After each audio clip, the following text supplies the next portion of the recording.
We praise you, Jesus. Turaguhimbaza data. We praise you, Father. Turaguhimbaza We mwami. praise you, Lord. Uri Imana ihambaye. You are a great God. Ugira neza. You are good. Reka akanya mwami. Let this moment, God, Tuje imbere yawe. as we come before Uvugane you, natwe. speak with us. Uganire natwe. Speak with us. Umwuka wawe wera tuyobore. Let your Holy Spirit lead Kandi us. atugiriye neza. And may He bless us. Mu izina rya In Yesu. the name of Jesus. Amen. Amen. Shalom, shalom. Amahoro, amahoro. Mugire shavuote nziza. Have a wonderful Shavuot. Mugire shavuote nziza. Have a wonderful Shavuot. Umunsi wa Pentekote. The day of Pentecost Ibyumweru birindwi. are the 7 weeks. Amen. Amen. Tudatinze tugiye kwinjira mu mwanya w'igaburo ryera ndabasuhuzaho muri mwese. Without further delay, we are about to enter the time of the Holy Communion. I greet Tugiye you. gufata umwanya twese dusangira igaburo ryera. We are going to take time to share the Holy Communion. Bibiliya iravuga mu gitabo cya Matayo 26:26. The Bible says in Matthew 26:26 Yesu amanyagura umutsima arawushimira. that Jesus broke the bread and gave thanks, Aho abigishwa be. and He gave it to His disciples. Arababwira ngo And He told them, nibarye eat, kuko uyu ni umubiri we. because this is my body. Uyu ni umubiri we. This is my body.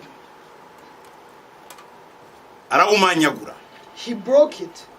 Amaze kumanyagura And after He broke it, arawushimira. He gave thanks. Reka tuwushimire. Let's give thanks. Uwiteka mwami, Lord God, tuzanye umutsima imbere yawe. we bring this bread before you. Uko wamanyaguwe As you broke it wa munsi that day ku musaraba on the cross, kugira ngo uduhe ubugingo bwawe, so that you can give us your life. ariko ubikora n'uyu munsi. Do it today as well. Reka mu buzima bwacu Let in our lives habe mu buzima bwawe. have your own life.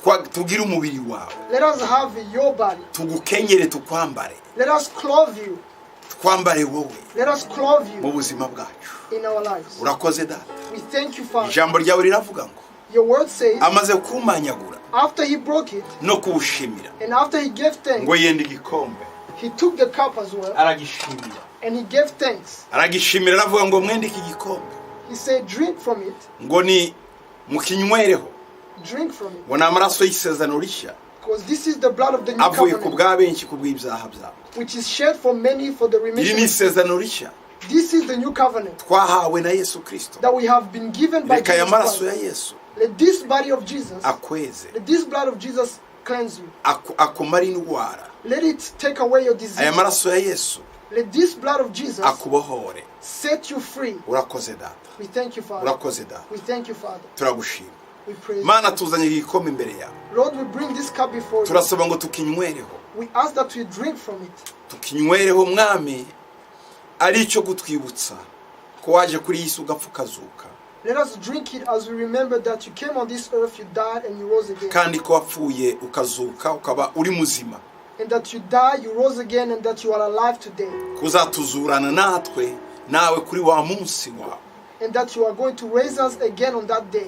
Twongere kandi tubane nawe iteka ryose. And be with you forever. Waravuze ngo tuzongera kunywa iyi mizabibu You said that you will not drink from this wine keretse mu bwami bwawe. except in your Aho kingdom. tuzongera gusangira nawe When we share with you again, turi kumwe twese. together, Reka uyu mwanya tugiye kunywa let's this time that we are about to drink, umugisha wawe utumanukire. let your blessing come down. Udukorere ibikomeye n'ibirenze. Do mighty and beyond things Mu that we izina imagine. rya Yesu. In the name of Jesus. Amen. Wizera ibitangaza uri bujye kubona muri ibi biryo ndetse no muri iki gikombe. Believe in the miracles that you are about to get through this bread and through this cup. Imana ibagiriye neza. May God bless you. Reka dusangire. Let us share.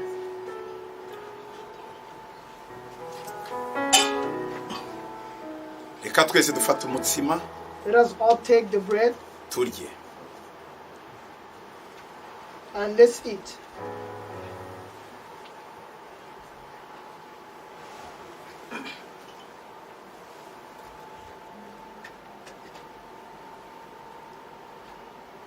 Fata umutsima. Let us take the bread. Fata umutsima. Take the bread. Fata umutsima. Fata umutsima. Take the bread. Reka turye twese. And let us eat.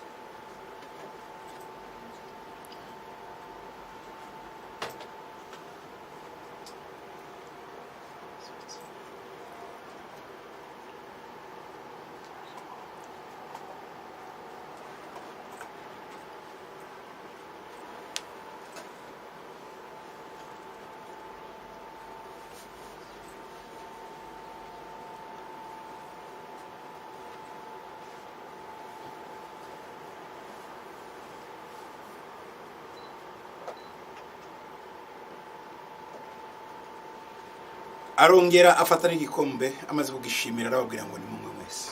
Then he took the cup. After giving thanks, he told them to drink. ngo aya maraso ni isezerano ryanjye rishya rivira benshi. This blood is the blood of the new covenant, which is shed for ni many. amaraso yamenekeye benshi. It is the blood that was shed for many. rero ni isezerano rishya nkoranye nawe. So it is a new covenant that I'm doing with you. reka tunywe amaraso ya Yesu. Let us drink the blood of Jesus.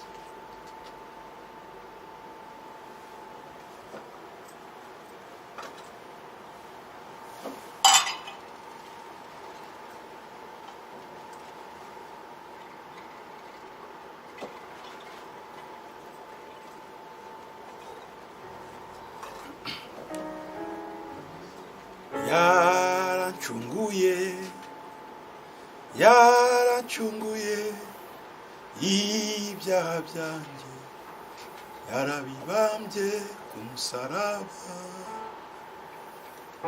yaratsinze.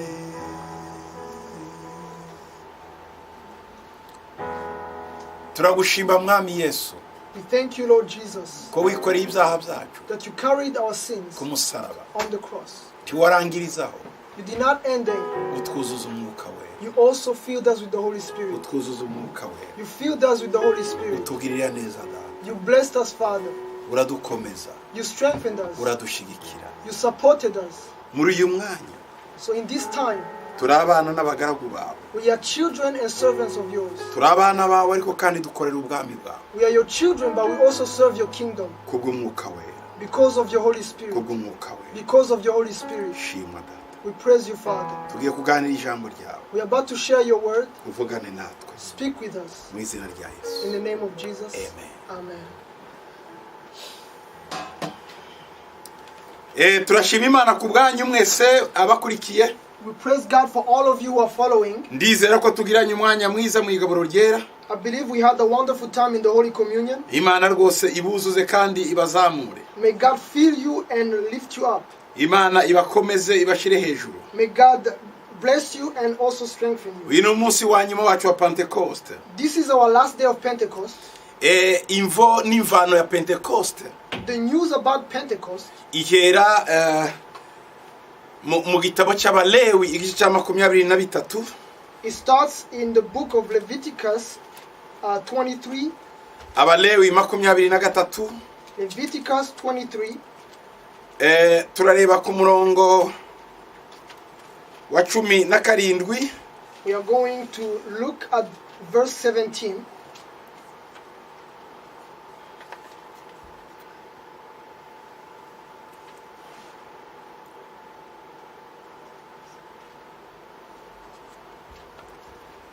Reka dusome mu izina rya Yesu. Let's read in the name of Jesus.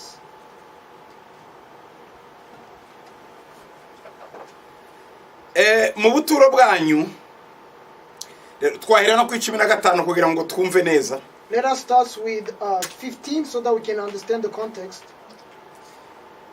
Bibiliya iravuga ngo kandi mujye mubara iminsi muhereye kuri uwo munsi wa mbere w'isabato, ku munsi mwanzaniyeho umuganda w'ituro ryo kuzunguzwa, mubare iminsi y'amasabato 7 atagabanije, mubare iminsi 50 igeze ku munsi wa mbere w'isabato ya 7, maze muganurire Uwiteka ituro ry'umuganura wundi.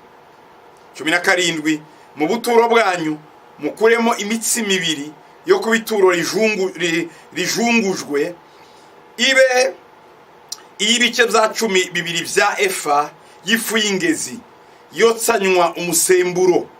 Mwumvira ijambo umusemburo ndaza kurivugaho kugira ngo iganurirwe Uwiteka.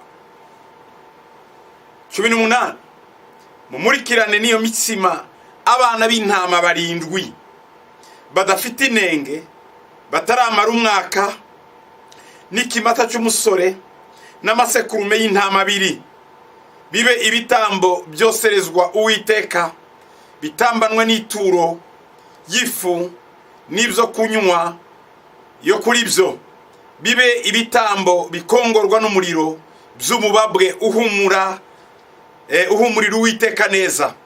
Kandi mutambe n'isekurume yiheneho igitambo gitambirwa ibyaha n'amasekurume y'intama 2 ataramara umwaka, ho ibitambo by'uko muri amahoro. Umutambyi azunguzanye na ya mitsima y'umuganura n'ababana b'intama bombi, bibe ituro rijungurijwe Uwiteka, imbere y'Uwiteka, byerezwe Uwiteka, bibe iby'umutambyi. Kuri uwo munsi mujye muranga ko ari umunsi mukuru, ujye uba uwo guterana kwera, ntimukagire umurimo w'ubugaragu muwukoraho. Iryo rizababere itegeko ridakuka mu buturo bwanyu bwose no mu bihe byanyu byose.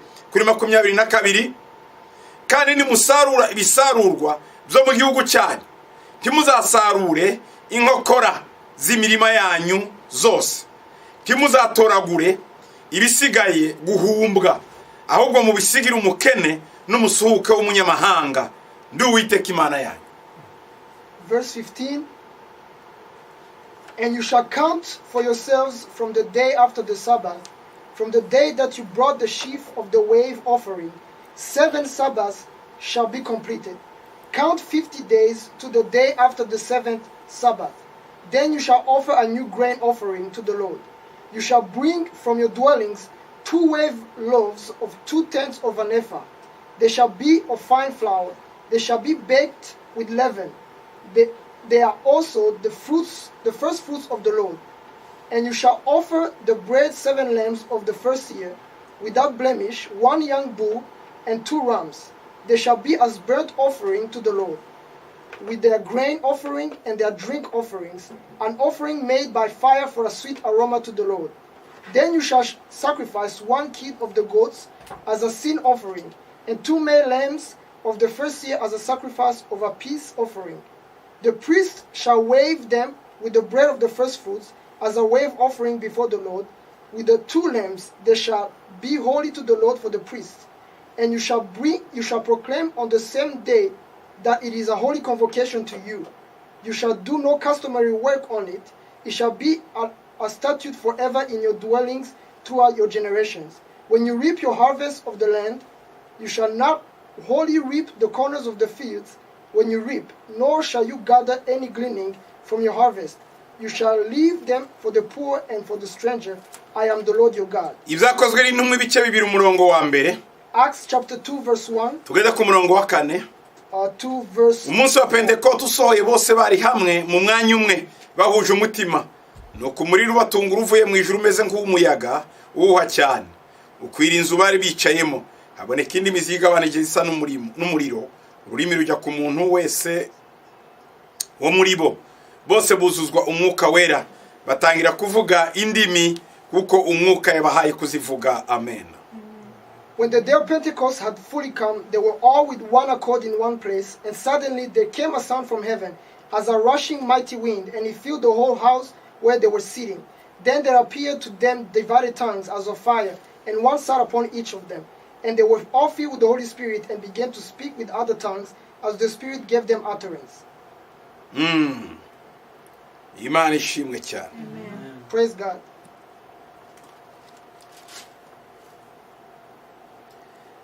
Mu gitabo cy'ibyakozwe n'intumwa, in the book of Acts, biratubwira umunsi abigishwa ba Kristo bakiriye imbaraga ziva mu ijuru. It tells us the day when the disciples of Jesus Christ received the power from heaven. Ariko byari bifitanye isano n'ibyo mu isezerano rya kera uko Imana yari yarategetse Abisirayeli.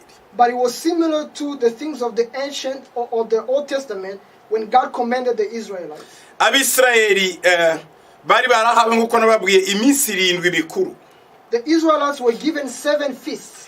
Ariko harimo iminsi 3 iruta iyindi cyane bagombagayo kuba bari Yerusalemu kujya gusenga. But there were 3 higher feasts that they had to be in Jerusalem to go pray. Kuri Pasaka, on Passover, kuri Pentecote, on Pentecost, n'iminsi mikuru y'ingano. And also the Feast of Tabernacle. Uretse nanone abajyaga kuri Pasaka, except for those who went to Passover, bizihizaga n'indi minsi biri kurikira. They also had 2 feasts. Igihe cy'imitsima idasembuwe, the day of the unleavened bread, n'igihe cy'umuganura, and also the day of first fruit. The first fruit. Igihe imbuto za mbere zeraga. When the first fruit came out. Mwibuke ko muri Israeli, remember that in Israel, Imana yari yarabasezeranyije imbuto 8. God had promised them 8 fruits zagombaga kwera mu gihugu cyabo that had to grow in their country. mu gitabo cyo gutera kwa kabiri cy'umunani ku murongo wa 8 In Deuteronomy 8 verse 8, Israeli yarimo imbuto 8 Israel had 7 fruits, bagombaga muri izo mbuto and they had in those fruits, igihe cyo kwera kwazo in the time of their harvest, izeze mbere when the first bagombaga kuzizihiza. they had to offer them.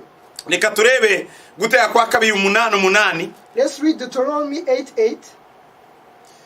Ngo ni igihugu cy'ingano, ni igihugu cya sayiri, ni igihugu cy'imizabibu, ni igihugu cy'imitini, ni igihugu cy'amakomamanga, ni igihugu cy'imyelayo, ni igihugu cy'ubuki.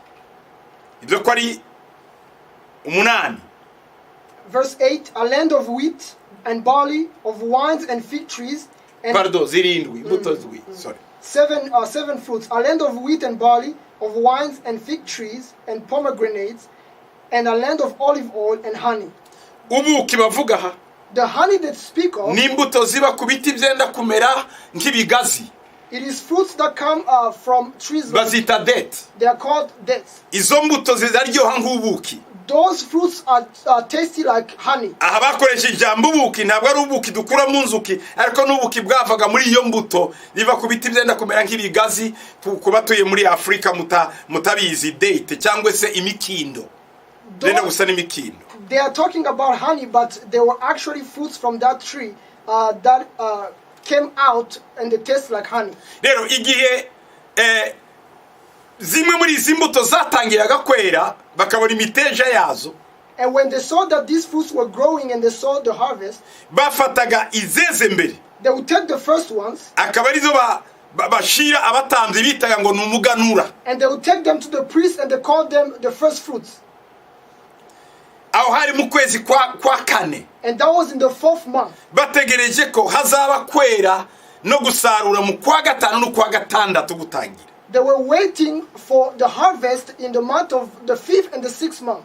Ukwezi kwa gatanu no kwa gatandatu, In the month of the 5th or the 6th month, bagombaga kubara amasabato 7 uhereye kuri Pasaka ukageza kuri Pentecote, habaga haciyemo iminsi 49. they had to count for 7 Sabbath from Passover to Pentecost. That was 49 days. Aryo masabato 7 yarangira ku munsi ukurikira waho ukaba ari umunsi wa 50. After the 7th Sabbath, the next day was going to be the 50th day. Niwo bitaga Shavuot. And they called it Shavuot. Bivuga Shavuot, Which means, Shavuot means, ijambo Sheva. it's Sheva. Sheva birasobanura 7 cyangwa se Sheba. Sheva means 7 or Ariyo mu Sheba. Cyarabu bita Saba. And in Arabic, they call it Saba. Mwibuke Berisheva cyangwa Berisheba 7. Remember Beersheba, that was 7. Rero Sheba cyangwa se Sheva, kuko abayuda ndi bakoresha ijambo be bakoresha ve. Sheva or Sheba, because the Jews don't use the word B, they use V. Ahari be bahita ve, Rubeni Ruveni, Sheba Sheva. Wherever you have B, they call it V. When you have Reuben, it's Reuben. Rero Berisheva So Beersheba, cyangwa se Berisheba uko twe tuyivuga. or we call it Beersheba. Shavuot na nibyumweru byinshi, naho Sheva ni iminsi 7. Shavuot is many weeks, but Sheva is 1 week. Icyumweru kimwe iminsi 7 ni Sheva. 1 week is Sheva, Ariyo havamo Sheba, and we also have havamo Sheva, Shaba or Shaba, cyangwa se Saba. or Saba. Bikazagenda rero bikagera ku ibyumweru 7 inshuro 7, iminsi 7 inshuro 7, And they get to 7 weeks 7 times, ikaba iminsi 49. and that becomes 49 days. Kuva ku munsi wa Pasaka From the day of Passover kuzagera kuri Pentecote to the day of ni Pentecost, iminsi 50. it was 50 days. Abaroma nabo The Romans, bagiraga iyo minsi 50 bari bafite bayitangwa ni Pentecote, Pentecost. they call those 50 days Pentecost. Mu Kilatini That is in Latin. Pentecost cyangwa Pentecost, se mu Kigiriki or in Greek.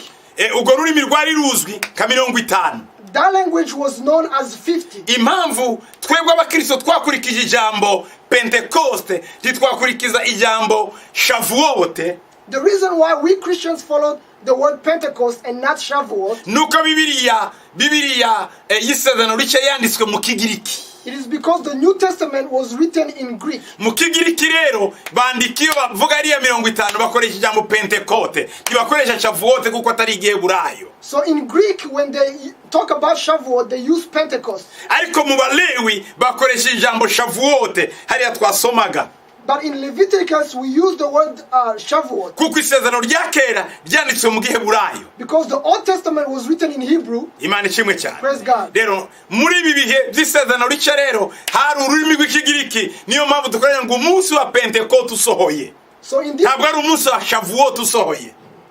in this time of the New Testament, we say the day of Pentecost came. We don't talk about the day of Shavuot. Nubwo ari bimwe. Even though it's the same thing. Shavuot igiheburayo, pentekote ikigiriki. Shavuot in Hebrew, Pentecost in Greek. Abakristo rero bari ku ngoma y'abagiriki y'abaroma ariko bavuga ikigiriki. So the Christians were under the reign of Romans, but they spoke Greek. Icyo gihe rero bakoresha ijambo shavuot na ni pentekoste. And they use the word Pentecost. Niki cyatumye umwuka wera manuka exactement muri uyu munsi muri iyi fete ya pentekote? So what caused the Holy Spirit to come down on this day, on this feast of Pentecost? Mwibuka kenshi ko isezerano rya kera ryari igicucu ry'isezerano rishya. Remember that many times the Old Testament was a shadow of the New Testament. Reka nsobanura igicucu icyo ari cyo. Let me try to explain the shadow. Umuntu agira igicucu. A person has a shadow. Igicucu ni wowe. The shadow is you. Ariko si originale wowe. But it is not your original. Igicucu giterwa n'izuba. The shadow is brought by the sun. Izuba noneho rikerekanaho uhengamiye. And the sun shows basically where you are inclined. Nukuvuga ngo kiriya gicucu ni icyawe ariko umuntu ni wowe uhagaze. So the shadow belongs to you, but you, the person, are the one standing. Bivuze iki? What does this mean? Hatari wowe nta gicucu. If there is no you, there is no shadow. Ariko hari igicucu hari wowe. But if there is a shadow, there is you. Hatari isezerano rishya nta sezerano rya kera. If there is no New Testament, there is no Old Testament. Abasobanukirwa Bibiliya So those who understand the Bible, bazi ko isezerano rishya rifite icyo risobanura mu isezerano rya kera. they know that the New Testament has a meaning based on the Old Testament. Ikindi nacyo Also, umuntu utagira igicucu nawe si umuntu. a person who does not have a shadow is not a person. Ugomba kugira igicucu You must have a shadow kigaragaza kuri aho. that shows that you are present. Ni ukuvuga ngo isezerano rya kera naryo isezerano rishya ntiryabaho hatari isezerano rya kera. So you cannot have a New Testament if there is no Old Testament. Byombi birakorana. Both of them work together. Reka nongere kandi mvuge. Let me say this again. Iyo ufite urupapuro originale, diplome originale, When you have your original decree, mu bundi buryo uba ufite na fotokopi. in other words, you also have a photocopy. Ni akanya gusa kujya gufotokopesha. It just takes you a short time to go make a copy. Ukazana fotokopi, You bring your copy. ufite igishya ikizima, ufite n'igicucu cyayo. You have the original and you have the shadow. Ijya fotokopi ni igicucu cy'igishya. The copy is a shadow of the original. Turumvikanye? Are we together? Ushobora kugira ibicucu byinshi bitewe n'umucyo bagushizeho. You may have many shadows based on the light that is being shined. Izuba ryaguha igicucu, A sun can give you a ukwezi kwaguha shadow. igicucu, The moon can give you a shadow. projecteur zaguha A igicucu. projector can give you a Ushobora shadow. kugira ibicucu byinshi You may have many shadows, ariko original bimwe. but there is only one original. Turumvikanye neza? Are we together? Mu isezerano rya kera harimo ibintu byinshi ibicucu byinshi ariko original ni imwe, ni Yesu uzavugaga. In the Old Testament, there are many shadows, but there is only one original. It is Jesus Christ that we're talking N'ibikurikira about. Yesu, And the things that follow Jesus, n'ibiri muri Yesu, and the things that are in Jesus, nicyo byavugaga. that's what they were talking Reka about. nongere mvuge kandi. Let me also say this. Imana yabwiye Musa ngo wubake ihema. God told Moses to build a tabernacle. Ihema ryari igicucu ry'irindi ryo mu ijuru. Yari fotokopi y'iryo yabonye mu ijuru. The tabernacle was a copy of the one he saw in heaven. Turi kumwe? Are we together? Okay, ririya hema yabonye mu ijuru The tabernacle he saw in niryo heaven riri original. is the original tabernacle. Ariko Imana yamubwira ngo uryubake nk'uko waribonye hano ku isi. But God told him to build it like he saw it in heaven. Uko waribonye mu ijuru. The way you saw it Ariko in uryubaka heaven, ku isi. the same way built it on the earth, Kugira ngo nzabaho. so that I may dwell there. Bazana isanduku y'isezerano. So they brought the Ark of the Covenant. Isanduku y'isezerano The Ark of the Covenant cyari igicucu nacyo cy'umwami Yesu. was the shadow of the Lord Jesus. Kubera iki? Why? Isanduku byagombaga kuva mu butaka, cyari igiti cya akasiya. The ark had to come out of the wood of acacia. muri icyo giti cya akashiya In that wood of acacia, bakita igiti cy'umushita cyangwa se akasiya it's called the wood of acacia. bagomba kubikura mu butayu kiba mu butayu. They had to take it out of the ground because it lives in the bibiri ground. iravuga ngo yesu ngo arasa n'ikijegejege n'igiti cyakuriye mu butayu The mu gitabo Bible, cya Yesaya 53. the Bible says that Jesus is like the tree of acacia that came out of the cyakuriye ground, mu butayu. that came out of the wilderness. murabyumva? Are you listening? hanyuma ya akasiya barayibaza neza. And the acacia was cut. cyari igiti kivuye mu butaka. It was a ground that a wood. imana irababwira ngo nimurangiza And God told them, akashiya muzayiyagirizaho zahabu.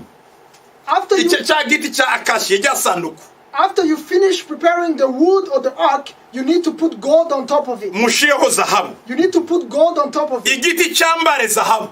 The wood should clothe gold. zahabu ni iki? What is gold? ni ishusho y'ubumana. It is a divine shadow. isanduku rero y'isezerano The ark of the covenant byavugaga yesu umuntu ari we wavuye mu gitaka na yesu imana ariyo zahabu yavuye mu ijuru. was talking about Jesus, the man who came out of the ground, and Jesus, God, who came out of heaven. nanone mu isanduku harimo ibintu bitatu. And in the ark of the covenant, they had three things. harimo manu bariye mu butayu. There was manna that they ate in the wilderness. harimo inkoni ya mose yarabije uburabyo. There was the staff of Moses that had nako bore. ya aroni mu mbabari. Sorry, the staff of Aaron that had bore flowers. nanone harimo bya bisate bibiri by'amategeko. And there were also the 7 stones of the law. ibyo byose nabyo byavugaga nde kandi? All those things spoke about who? byavugaga yesu. They talked about Jesus. yesu aravuga ngo nije mutsima wavuye mu ijuru. Jesus said, I am the bread that came out of heaven. niyo yari impano yari muri ya sanduku. It was the manna that was ni in ukuvuga ngo the irya manu yari fotokopi ya yesu umutsima w'ukuri uwo tumaze kumanyagura hano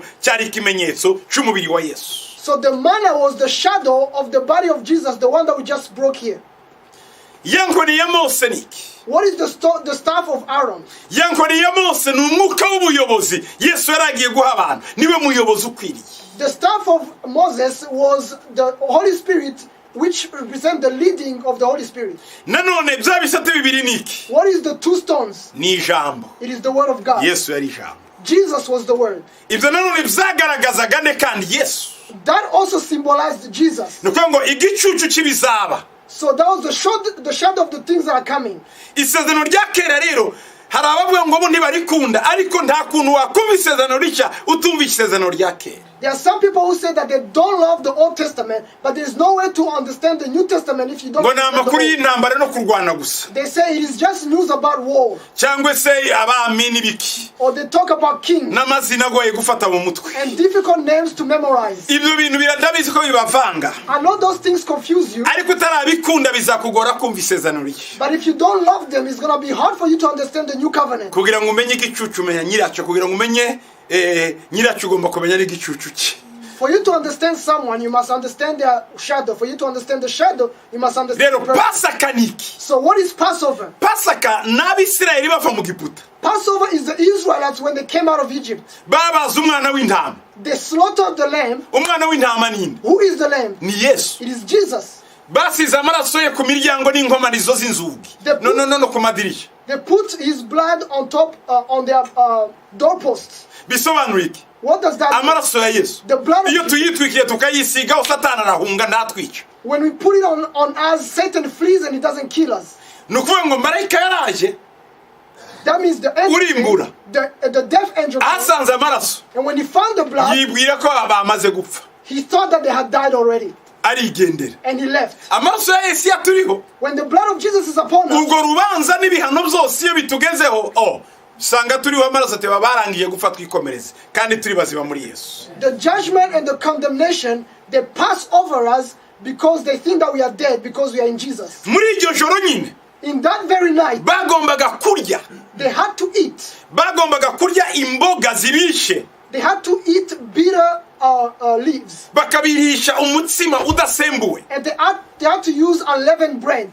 muri wa mutsima udasembuwe ni iki? What is the unleavened bread? umutsima udasembuwe ni yesu, ni ubuzima bwe butari mu icyaha. The unleavened bread is Jesus and his life that had no kuko sin. umusemburo usobanura icyaha. Because the leaven means sin. imboga zibishe niki? What is bitter leaves? Ni imibabaro ya Yesu. It is the sufferings of Jesus. Icyo nicyo byavugaga. That's what he meant. Nyuma nanone muri icyo gihe And later on in that time, bagombaga kuva muri Egiputa bakagenda. they had to leave Egypt and go. Nyuma y'iminsi 3 And after 3 days, bambutse inyanja itukura. they crossed the Red Sea. Kuko bavuye Ramsese Because they left Ramses, baragenda barari Sukote. they went and slept in Sukkot, Barakomeza urugendo. and they went on their journey. Nyuma y'iminsi 2 And after 2 days, bambuka inyanja they crossed the sea. bagera hakurya. They got to the other Ku munsi side. wa gatatu On the third bari bafite day, victoire. they had victory. Bisobanura iki? What does that mean? Ifete ya gatatu ikurikira Imana yabwiye Abisirayeli bagombaga gukora yitwa umuganura.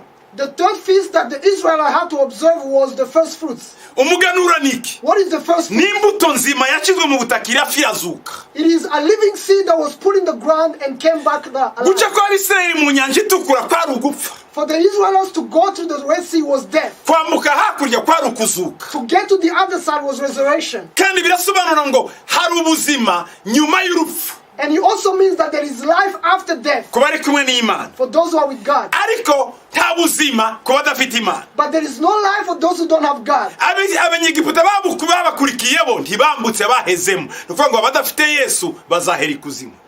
The Egyptians who followed them died in the sea, which means that those who don't have Jesus will die in hell. Ibyo ni ibimenyetso. Ibyo ni ibicucu. Those are shadows. Iyo ari fete ya gatatu bagomba gukora. That was the third feast that they had to do. Pasaka, Passover, imitsima idasembuwe, the unleavened bread, umuganura. and the first fruit. Abisirayeli bageze mu butayu. When the Israelites got to the wilderness, Imana rero irababwira bajyana nyuma y'amezi make. God told them after a few months, Imana ibajyana ku musozi Horebu. God took them to the mountain of Ari wo Horeb, musozi Sinai. which is the mountain of Sinai. Mose abonana n'Imana. Moses met with God, Imana imuha Tora. and God gave him the Torah. Imuha amategeko. He gave him the law. Ya mategeko bayahawe ku munsi wa Shavuote. The law was given on the day of Shavuot. Umunsi wa Shavuote niho Imana yamanutse imuha amategeko. The day of Shavuot is the day when God came down. and Uburyo gave them the bagomba law. kugendana. The way they must walk together. Uburyo bagomba gukorana. The way they must work together. Uburyo bagomba kubaho. The way they must live. Ni Imana yamanutse. It is God who came down, Isanga umuntu ku musozi. and he found the man on the mountain, Imuha amategeko. and he gave him the law. Bayihawe ku munsi twebwe twitwa Pentecote cyangwa se Shavuote. Niwo munsi Mose yakiriye amategeko. They were given this law on the day of Shavuot. We call it Pentecost. That's the day when Moses received the law. Yari hejuru ku musozi. He was on the top of the mountain. Nanone byari igicucu ciki. What was the shadow of that? Zabazajya mu cyumba cyo hejuru. It was the shadow of those who are going to go to the top of Hanyuma the Imana ikava mu ijuru mu mwuka wari ikabasanga aho bari. And God will come out of heaven through the Holy Spirit to find them. Ikandika amategeko yabo mu mitima. And he will write his law in their hearts. Batakigengwa n'amategeko y'amabuye, No. ahubwo bagengwa n'itegeko ry'umwuka. No longer regarding the law of the stones, but the law of the Spirit. Niyo twita twe Pentecote, bo niyo bita Shavuot. That's what we call Pentecost. They call it Shavuot. Shavuot Shavuot bakiriye amategeko y'Imana. is when they received the law of Ariko God. icyo gihe bari mu butayu. But in that time, they were in the wilderness. Bari bataragera i Kanani. They were not yet in Canaan. Ariko abigishwa ba Yesu But the bakiriye umwuka wera. received the Holy Spirit. Nyuma y'itegeko bahawe, After they received the law, Imana yabwiye Mose God told Moses, ngo zamuka ku musozi hejuru. go on top of the mountain. Yesu abwira intumwa ze Jesus told his ngo disciples, mugende mu cyumba cyo hejuru. go to the upper room. Bose bumviye itegeko. They both obeyed the law, Hanyuma bakira ikivuye mu ijuru. and the receiver came from heaven, Bitandukanye n'umunara w'i Babeli. which is different from those in Bo Babel. nibo bibwiye kuzamuka hejuru. They told themselves to go to the heights. Ntabwo ari Imana It yabibategetse. is not God who commanded them, Bituma bavangirwa. and it caused them confusion. Ariko ab'Imana yabwiye But the ones that God spoke, ntibavangiwe n'ubwo bavugaga indimi zitandukanye. they were not confused, though they spoke different tongues. Rero tugomba gusobanukirwa igicucu kibiriho. So we must understand the shadow of things. Nyuma y'aya mafeti uko ari atatu, After those three feasts, hari fete yindi yagomba gukurikira. there was another feast that had to be observed, Ariyo iyi fete ya Pentecoste.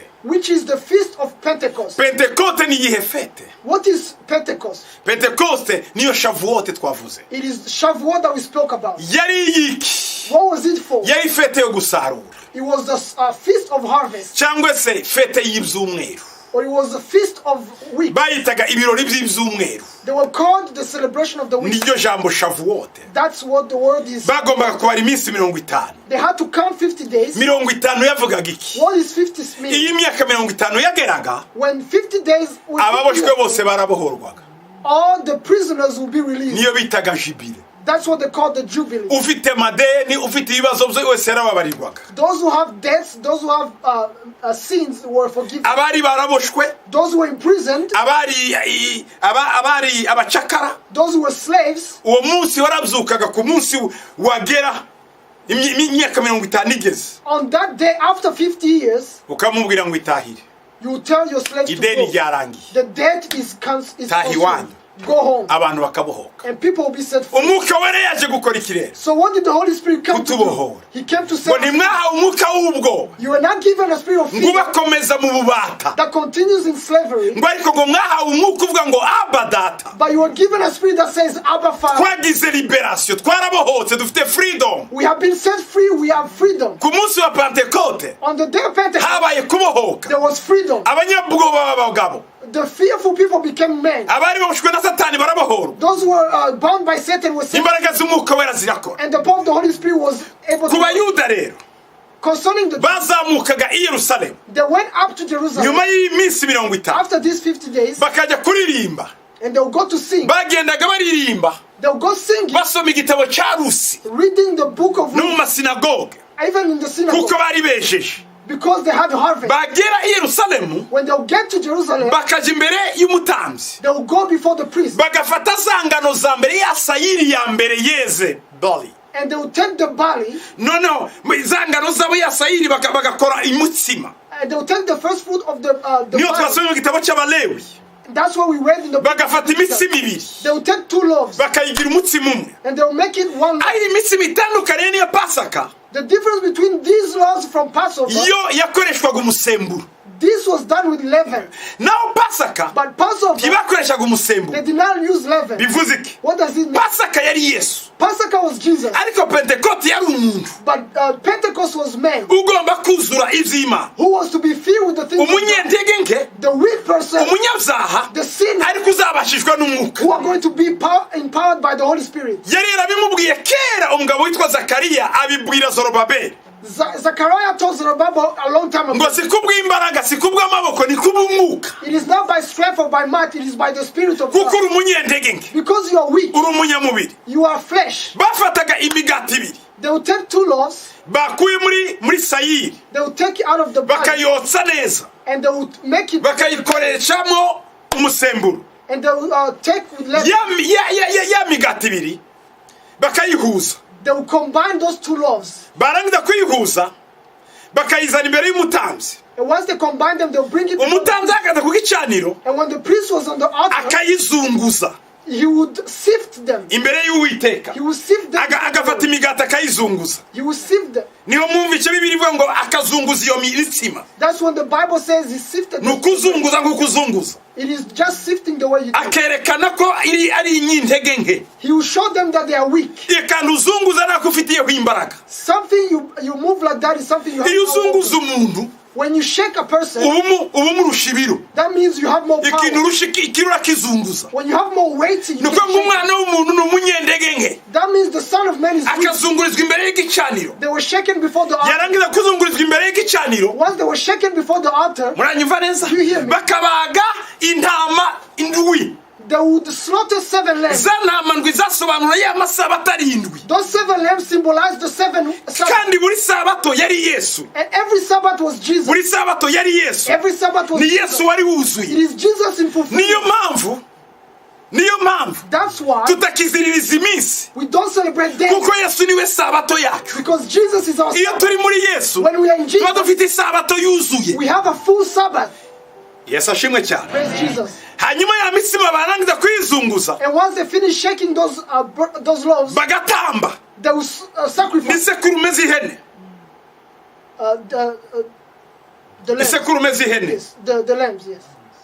The hams, yes. bakazizana imbere y'Imana, They will bring it before God, bakazibaga. and they will slaughter it. ibyo biryo, ya migati yahabwaga umutambyi That food or those that n'inyama zaho the meat zaryaga umutambyi. was eaten by the Kubera priest. iki? Why?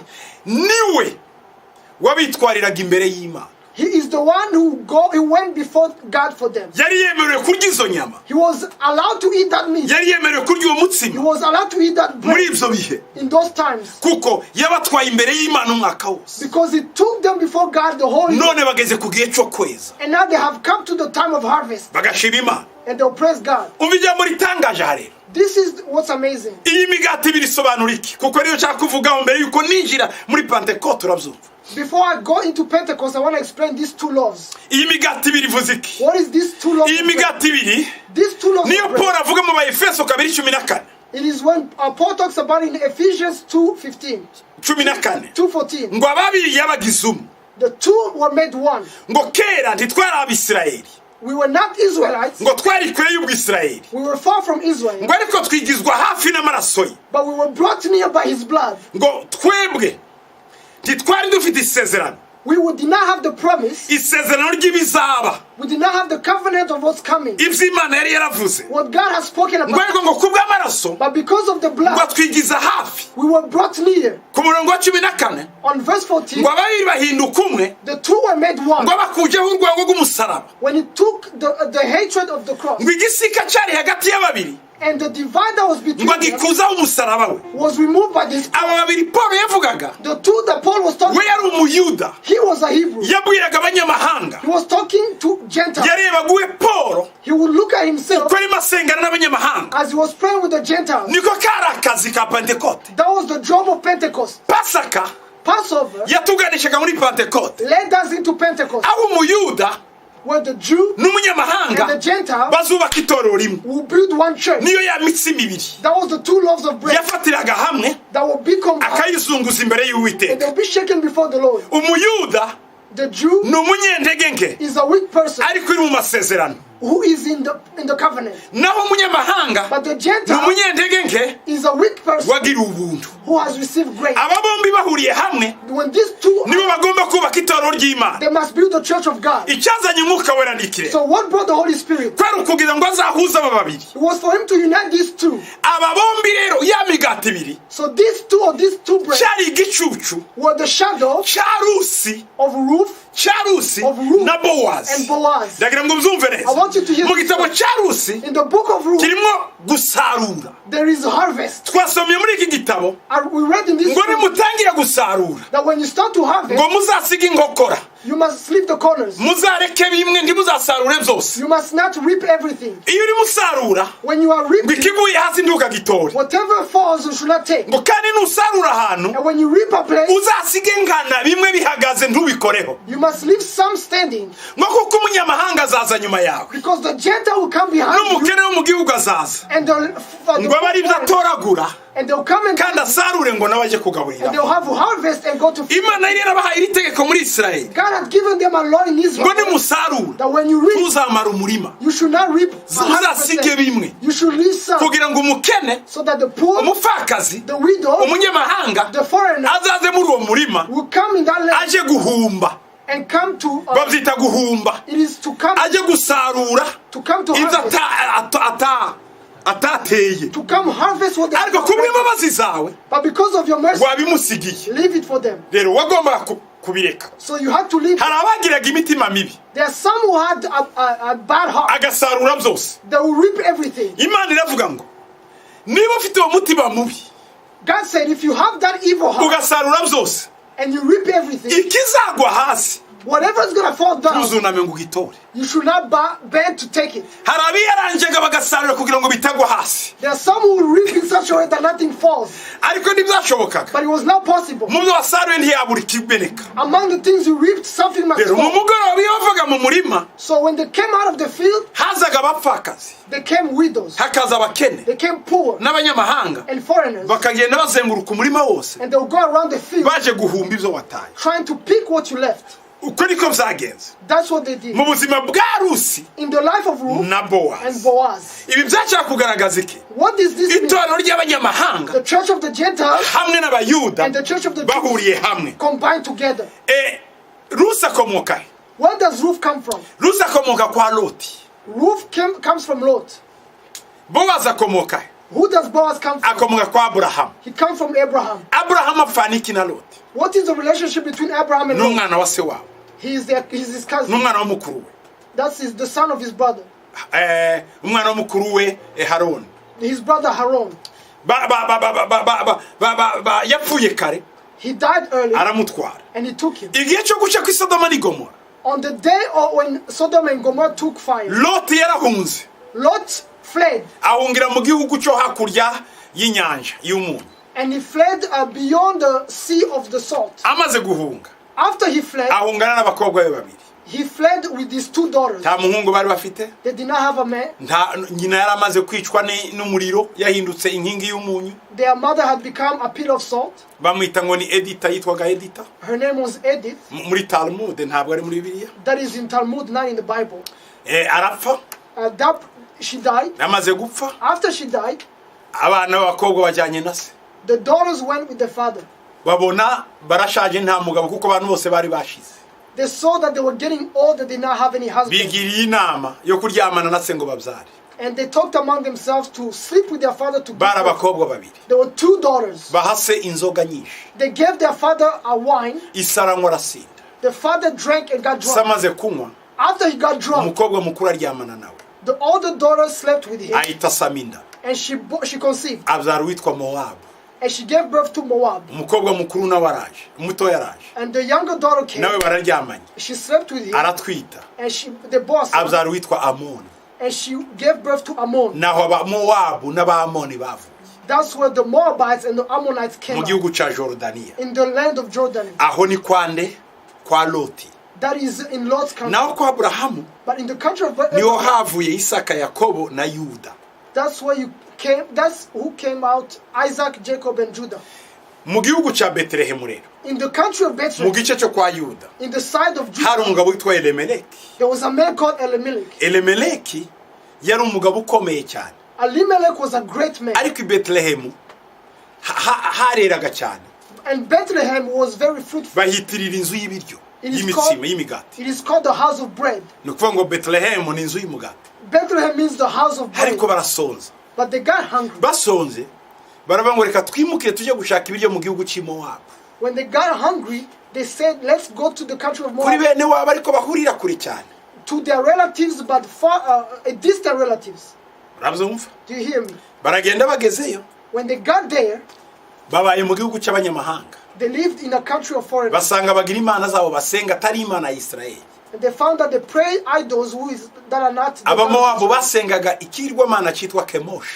The Moabites worshipped an idol called Chemosh. Kemoshi cyari ikigirwamana cyabo. Chemosh was their idol. Ariko bari baratiriye nanone n'indi mana y'abanyakanani yitwaga Baali Peor.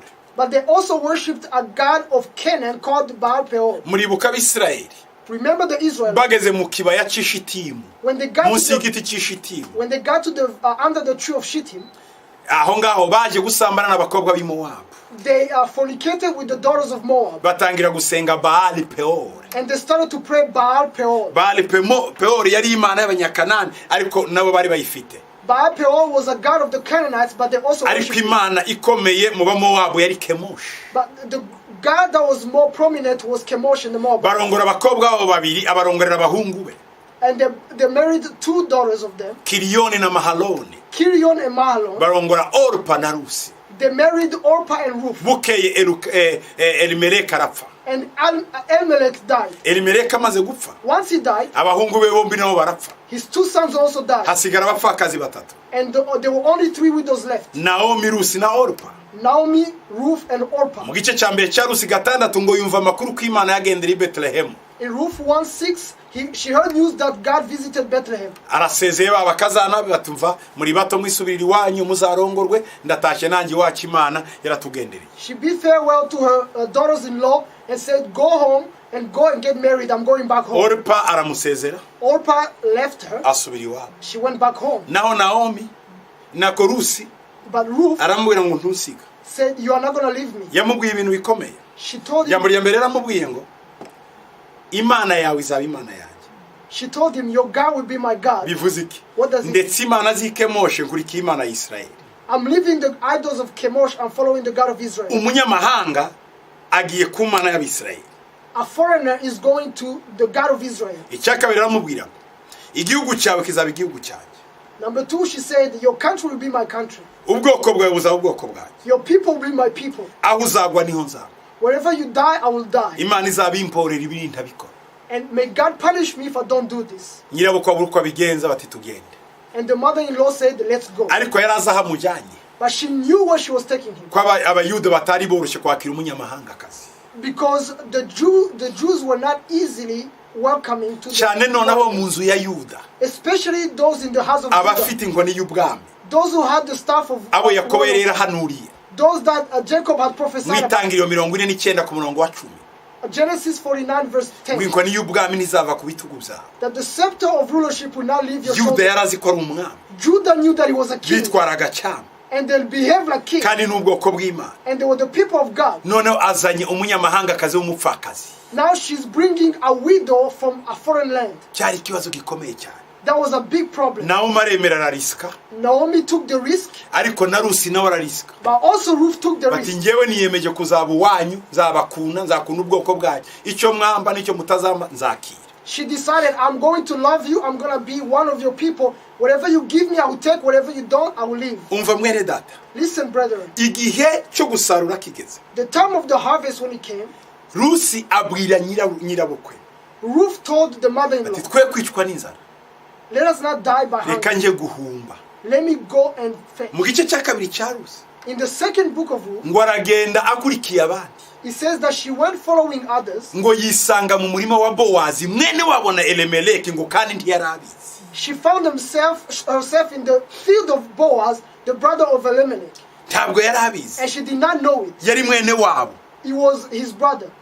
baravukanaga mu muryango. They were siblings. hagezeyo arahumba. When she got there, she ngo started ariko picking. yarakoze cyane. But she worked so hard. icyo yakoze Rusi kurusha abandi. What she did more than others, yabafashije gusarura. she helped them to harvest. kugira ngo nyuma agende atoragura utwo bataye. So that she would go and pick the rest. hari abasore ngo batoroshe cyane. There were young men who were difficult. ariko kubera gukora cyane kwa Rusi But because of her hard work, bituma bamukunda. they loved her. ntiyanyweraga ku kibindi cyabo. She would not drink from their cup. kandi ntiyariraga mu nzu yabo. And she would not eat in their house. yicaraga kure cyane. She would sit far. abaja ba Bowazi bari kure.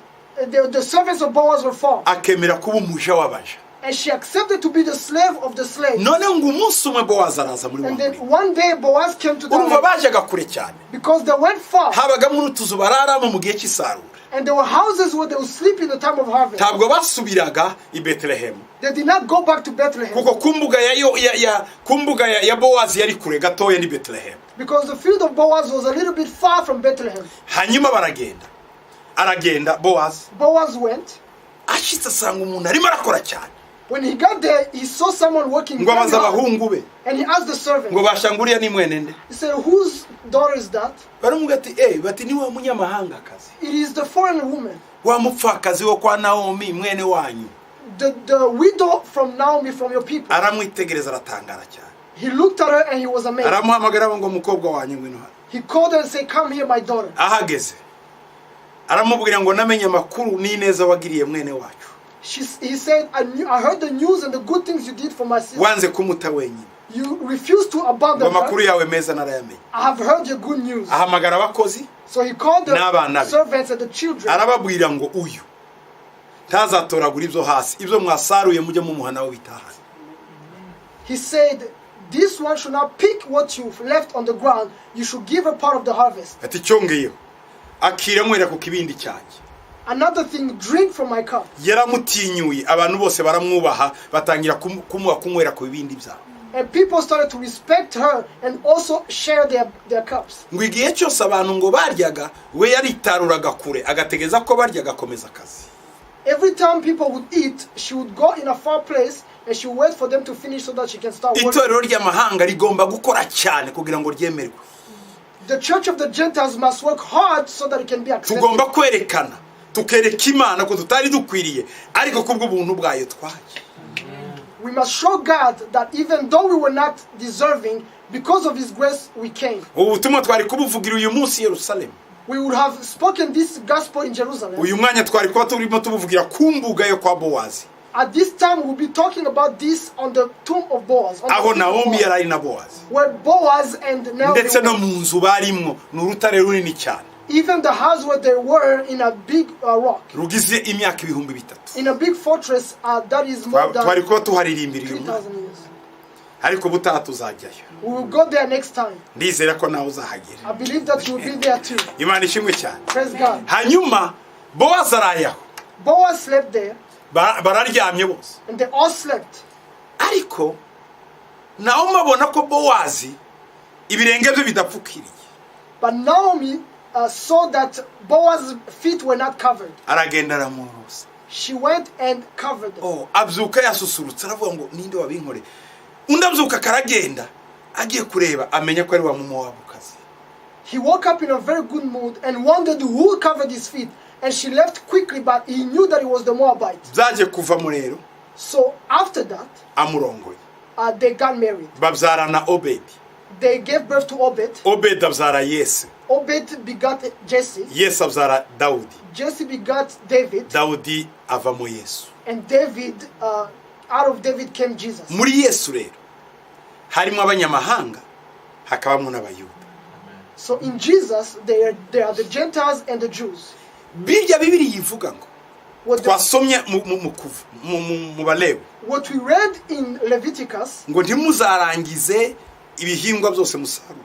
that you should not finish all the harvest. Ibyo babihawe ku musozi Sinayi. They received that on the Mount of Sinai. Nyuma y'imyaka 400 After 400 years, zavugaga umurima wa Bowazi na Rusi. this spoke Cyari igicucu cyabyo.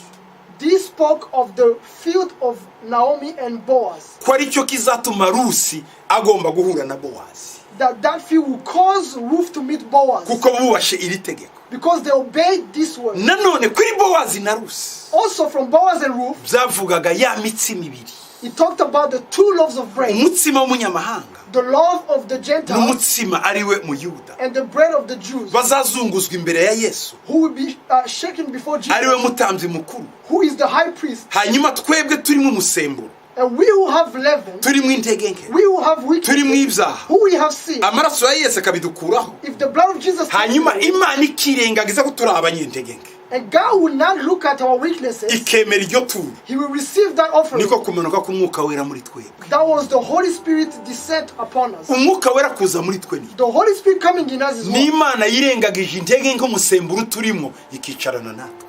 It is God not regarding our leaven and our weaknesses and to come and be with us. Hanyuma tukuzura Umwuka Wera. And then we are filled with the Holy Spirit. Tugakora ibitangaza turi abantu badatangaje. And we do miracles while we are not amazing people. Tugakora ibidasanzwe turi abasanzwe. And we do special things while we are normal. Tugakiza abarwayi nta binini tubahaye. And we heal diseases with no medication. Tugahagurutsa ibirema nta zindi imbaraga twakoresheje. And we heal the handicap with no other power. Turi imitsima iri mu musemburo We are the bread that has leaven, ariko yuzuye Umwuka Wera. but full of the Umunsi wa Holy Spirit. Pentekote rero So the day of Pentecost, ari wo munsi wa Shavuot, which is the day of Shabbat, Imana iva mu ijuru God came from mu heaven buryo bw'umwuka in a spiritual way. yicarana n'umuntu. He came and Nicyo sat with them. byavugaga, That's what he meant. nicyo byasobanuraga That's what he meant. ku munsi w'umusaruro. On the day of harvest, Hanyuma Petero arahaguruka Peter stood up, yuzuye Umwuka Wera, full of the Holy Spirit, avuga ubutumwa. and he preached the Abantu gospel. 3,000 birakizwa.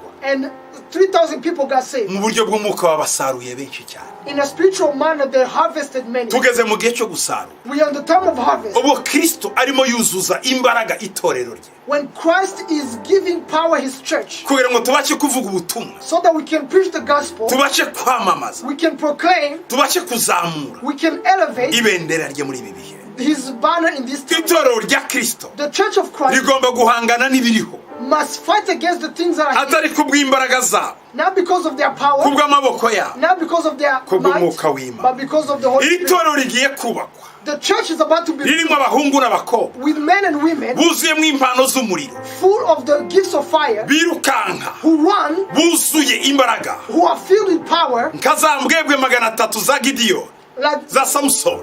the 70 folks of Samson, Imbwebwe 300, or the 30 folks of Samson, 300, sorry, 300 za Samusoni.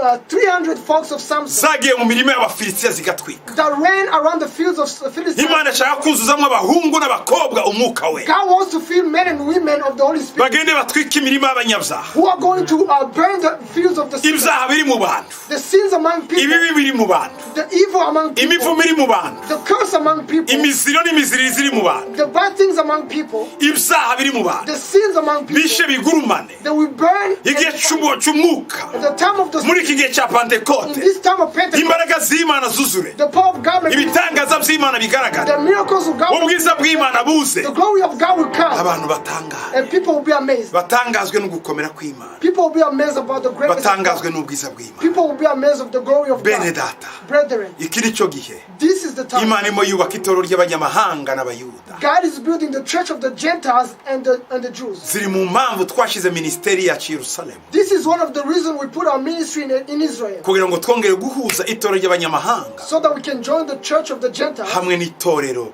ry'abayuda. and the church of the Jews. Uzi feti ikurikira Do you know the following feast? Pentekote irangiye After Pentecost, ni iy'impanda. it is the Feast of Trumpets. Impanda niyo dutegereje Yesu azavuga, We are waiting for the trumpet of Jesus, hanyuma itorero rikagenda, and the church will be leading. rizaba ririmo abayuda n'abanyamahanga. The church will have Gentiles and Jews. Feti ikurikira Shavuot After Shavuot, ni impanda. it is trumpets. Bavandimwe, Brethren, impanda iri hafi kuvuga. the trumpet is near. Nyuma ya Pentekote After Pentecost, ni ukumva impanda y'Imana. you must hear the trumpet. Ubu itorero riri muri Pentekote, The church is in Pentecost, ariko rimwe riritegura but it is getting kumva ready impanda to y'Uwiteka. hear the trump of the Lord. Impanda izavuga, The trump that will sound, abapfuye bakazuka, and the dead will rise. abariho bagahinduka, The living will be tugahura transformed, n'umwami mu and will birere. meet our Lord in heaven, Iki ni mu birere, in in the air. the air. Ibi ni byo bihe turimo, These are the times we are in. turategereje We are waiting impanda y'Uwiteka. for the trumpet Ariko of iyi the impanda Lord. ntiyavuga But the trumpet cannot sound tutaruzura umwuka wera ngo tuzane abasaruzi be dusarure benshi.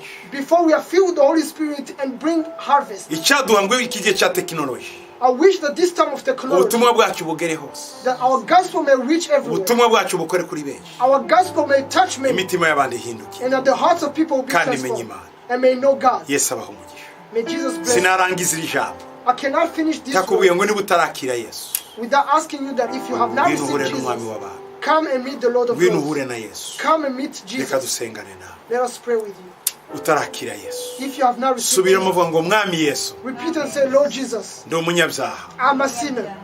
ndaje imbere yawe, I am coming before you. mbabarira, Forgive me. ciye bugufi, I humble myself. ngirira ubuntu, Have grace upon me. kura mu byaha, Take me out of sin. ndananiwe, I am tired. ndarushe I am tired n'ubu buzima, with this life. ndemera ubundi buzima bushya, Create a new life ngendere muri wowe.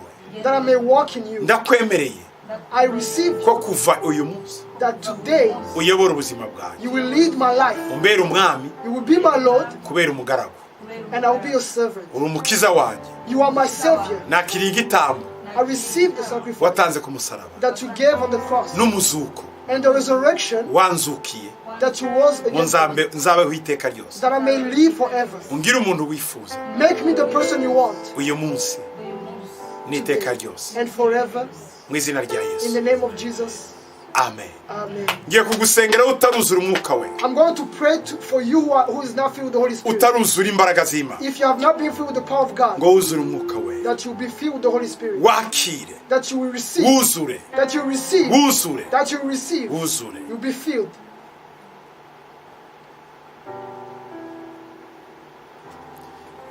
Musaidizi yupo, musaidizi yupo, ni Roho wake Mungu aliyetuma kwetu. Ahadi yake nzuri imetimia kwetu. Musaidizi yupo, musaidizi yupo, musaidizi yupo, ni Roho wake Mungu aliyetuma kwetu. Ahadi yake nzuri imetimia kwetu. Musaidizi yupo, musaidizi yupo, musaidizi yupo, ni Roho Roho wake Mungu aliyetuma kwetu, ahadi yake nzuri imetimia kwetu. Musa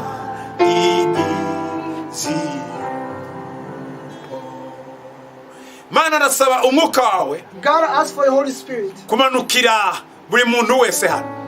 Come down upon each person here. Umwuka wawe wera. Let your Holy Spirit come down. Imbaraga zawe zize. Let your power come. Ibitangaza byawe bikorwe. Let your miracles be done. Mwizina rya Yesu. In the name of Jesus. Mwizina rya Yesu. In the name of Jesus. Mwizina rya Yesu. In the name of Jesus. Mwizina rya In Yesu. the name of Jesus. Habwa. Receive. Habwa. Receive. Imbaraga z'umwuka The wera. power of the Holy Spirit. Habwa. Receive. Imbaraga z'umwuka The wera. power of the Holy Spirit. Mwizina rya In the Yesu. name of Jesus. Mwizina rya In the Yesu. name of Jesus. Uzura izo mbaraga. Be filled with the power. Uzuzwa muri uyu mwanya. Be filled in this moment. Ibitangaza Miracles. bikorwe ku buzima Let bwawe. it be done in your life. Shimwa Yesu. We praise you, Jesus. Muwe kugendera mu mbaraga. Give that person to walk in Kugendera power. mu bubasha. To walk in authority. Gukora To ibitangaza. do miracles. Kuvuga mu ndimi nshya. Speak in tongues. Kugendera hejuru To y'ibibazo. walk above problems. Kuba igisubizo To become a muri solution ibi bihe. in these times. Ndagushima ko wumvishe I thank you that you have ko heard kandi ukoze and that you have done mu it izina rya in the Yesu. name of Jesus.